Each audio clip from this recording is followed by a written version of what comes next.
moan. Good God, you look awful. Ugh, I feel awful too. You poor thing, that must be one hell of an infection. I'll go give the doctor a ring.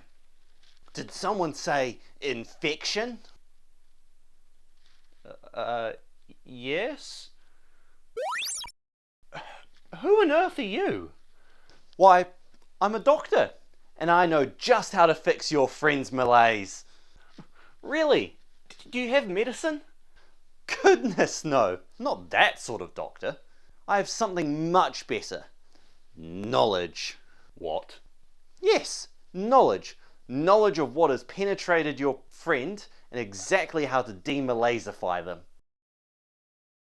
And I stand before you to share that knowledge, to take you on a magical adventure through the world of antibiotics.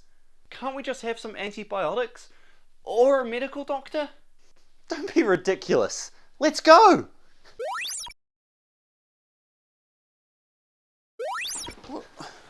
Where are we? We're on the first stop of our adventure. Your kitchen. What?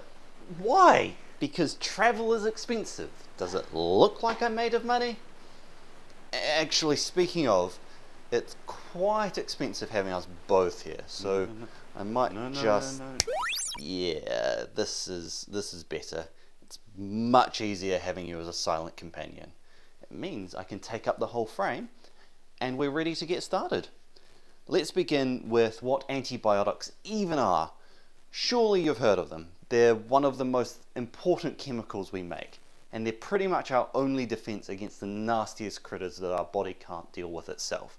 In fact, they're so important that 62 of them are on the WHO's list of essential medicines. And each of those are interesting in their own right, but we don't have all day, so let's just focus on the main ones. These are definitely the celebrities of the antibiotic world, thanks to a poster child, Penicillin, whose fame is certainly well earned. It was the first antibiotic discovered, and it finally gave us a reliable defense against infections. The trouble with being first, though, is that you're all alone. Thankfully, it has since been joined by other penicillins to create one big family that now includes ampicillin, amoxicillin, and really anything ending in -cillin. They all share what is known as a beta-lactam ring, a structure also found in the closely related cephalosporins such as cefotaxime, ceftazidime, and cefin-bacon, as well as a mysterious third group that we'll save for later. For now, let's just focus on penicillin so we get that name recognition and just ignore all those jealous rival beta-lactams. They'll be fine. So how does penicillin do its job? Well, it all comes down to the beta-lactam ring and the outer shell of the bacteria. You see, to both prevent random crap from getting into the cell and its guts from spilling out, bacteria have at least two barriers. The inner barrier is a thin membrane that acts kind of like a bouncer, controlling what can get in and out of the cell. Then on the outside is the cell wall, a tough and rigid structure that prevents the cell from exploding, much like the walls at our club prevent it from exploding when there's too many guests. Some bacteria also have a second membrane outside of the cell wall, and they're called gram-negative, as opposed to gram-positive bacteria, which are the ones with only one membrane. That isn't super relevant, I just wanted to throw in a little bit of extra trivia for you. Anyway, back on topic. The important bit for us and penicillin is the cell wall, which is made up of layers of something called peptidoglycan, which is made in long chains that wrap around the cell before another enzyme comes along and links them all together to make the wall incredibly strong. That is where penicillin strikes. The beta-lactam ring sticks to the linking enzyme, preventing the wall from forming properly. And without the wall, you get quite a mess. Yay, we killed the bacteria! Wait, what's this? Some bacteria survived? But how? Well, it turns out the survivors have a secret weapon. Beta-lactamase, an enzyme that will seek out penicillin and cut it to pieces, meaning we can't kill the bacteria anymore and we now need to find something to overcome this extra defense. Thankfully, we have options. One of these is to send in a second drug alongside penicillin to shut down the beta-lactamase. And you can pick one that matches your personality. You can either go for the sexy and seductive drug, which will attract the beta-lactamase away from the penicillin, or you could get the crazy one that charges in and uses itself to impale the enzyme. The other option is just doing this. It might not look like much, but this change gives us that mysterious third beta-lactam I subtly foreshadowed earlier, Carbapenem, which the beta-lactamases just get confused by and they can't break the drug down anymore, meaning our antibiotic can again break the cell wall and kill the bacteria. So, what's next? Ooh, these ones are fun. Well, maybe not for the bacteria, but who cares about their feelings? Pfft, not me. Now, before I tell you about the drug, I need to first briefly say how proteins are made. It all starts when a mummy protein and a daddy protein love each other very much, so they go and have a special hug. Ha! Fooled you! Of course that's not how it works. Such silliness has no place on a serious channel like this. The actual answer is something called ribosomes. These are little factories that float around until they find an instruction manual, called mRNA, with step-by-step instructions for building a particular protein. The ribosome will clamp onto the mRNA and start reading it, each step telling it which amino acid is next in the sequence. They ring a little bell, and a helpful little butler molecule called tRNA brings them the right amino acid. They gratefully accept it, use a bit of chemistry, and boom, the protein grows by one amino acid and the ribosome moves along to the next step. As they get through the manual, a protein will slowly but surely be pooped out by the ribosome until they reach the last instruction and our protein is finished. This is certainly very cool, but how do we mess with it? Well, we've got 3 antibiotics to choose from: the Aminoglycosides, Macrolides, and the Tetracyclines, all of which work very differently, but have the same end result, a dead bacteria. Our first option, the aminoglycosides, make their way into the cell and bind here, where the mRNA is being read, to blind the ribosome. No longer able to read properly, the ribosome just starts summoning amino acids at random, creating freakish and deformed Frankenstein-esque proteins. And much like the classic monster, these proteins wreak havoc when unleashed, destroying everything in their path. The second option are the macrolides, also known as ribosomal butt plugs, because they shove themselves into the hole that new proteins are excreted from, killing the cell by preventing almost any protein production. And finally, we have the tetracyclines, the bullies that mess with our helpful butler molecules. They make their way to the delivery spot where the tRNAs bring their amino acids, becoming an annoying squatter that prevents all amino acid delivery, meaning no protein can be made. So far, we've gone after the wall holding the bacteria together and the factories that make all their proteins. I wonder what our third class will go after. Ooh, this one goes after the very core of what makes each bacterium unique, their DNA.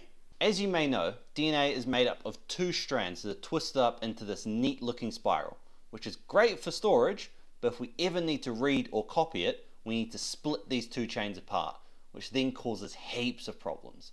See, you can't neatly untwist it, rather the only option is to just pull it apart, which we can see puts crap loads of pressure on the twist downstream of our pull. For DNA, this is extra bad as it's not a sturdy rope like this. You see, this pressure is too much for the delicate little DNA, which will just snap under the pressure. At least for this problem, there is an easy fix. Send in the topoisomerase, an absolutely essential enzyme with some friends attached that floats on in to cut the DNA, untwist it a little, and reseal it. And because these topoisomerases are so essential, it makes them a prime target for drugs, which is exactly what Quinolone is for. When in the cell, this drug sticks itself onto the DNA resealing bit and completely shuts it down, meaning that when topoisomerase tries to help the cell by snipping the DNA, it's really killing it. Honestly, I could go on and on about antibiotics. There's so many different types out there that do amazing things. But if I did, this video would be over an hour long and no one has time for that. Instead, here's a list. I will, however, talk to you about why nothing I've taught you matters anymore. Unfortunately, resistance to all these antibiotics is rapidly spreading around the world in a classic case of natural selection. You see, whenever we use an antibiotic to try and kill everything, there can sometimes be a few bacteria that survive, which is all it takes. Those few survivors live on to divide and grow until we're eventually surrounded by resistant bacteria. And because we use a ridiculous amount of antibiotics, even when we don't really need to, this selection is happening incredibly fast. But resistance all needs to start somewhere, so where does it come from? And is there anything we can do about it? So to answer the first question, where does it come from? The simplest way to become resistant is chance. Bacteria can get a lucky mutation that changes stuff just enough that the antibiotic doesn't work anymore, but also doesn't mess up anything else. This could be a subtle change to the shape of the target, so the drug doesn't recognize it anymore, or perhaps the route the drug takes into the cell gets blocked and it can't even reach its target anymore. Then the more difficult, but also more interesting path to resistance takes the form of actual defensive measures. I mentioned one earlier. There are enzymes like the beta-lactamases that actively seek out and destroy the antibiotic. Then there are pumps. Some bacteria can crap out the antibiotic before it can do any damage. And most excitingly, or annoyingly, there are proteins that act as pissed off landlords, floating around to evict the antibiotic from their target, like Tet-O and Tet-M do for Tetracycline. There are a handful of bacteria who naturally have these defenses, who then generously share their gift with all those around them in the kinkiest way possible. Sex. Also called horizontal gene transfer by a bunch of prudes. This hot cell-on-cell action we're watching allows them to share little bits of DNA, amongst which could be some of these defenses. I think that's enough peeping. Let's give these two little horn dogs a bit of privacy. Now that you're suitably depressed about the future, what can we do about this resistance? Unsurprisingly, there isn't an easy solution. Sure, we could try using less antibiotics. It would certainly reduce the natural selection, but it would also make us more vulnerable to disease. What about some new drugs then? That would be great! Except it isn't as simple as confidently saying, let's make some new drugs. You need to first find a part of the bacteria to target, which needs to be both essential to life and something that humans don't have, so your new drug doesn't kill us. Then you need to actually design a drug that works. A long and painful process with so many steps it would overload a pedometer. Thankfully, plenty of scientists have stepped up to the plate, meaning that for the first time since the 1960s, we're getting some new classes of antibiotics. Last year, we got a defense against Acinetobacter baumannii, one of the nastiest bugs out there that's also resistant to most drugs. So Roche gave us Zosurabalpin, which shuts down its ability to form a membrane. Then, just this year, the Canadians gave us Lariocidin, a drug found by complete chance in the backyard of one of the researchers.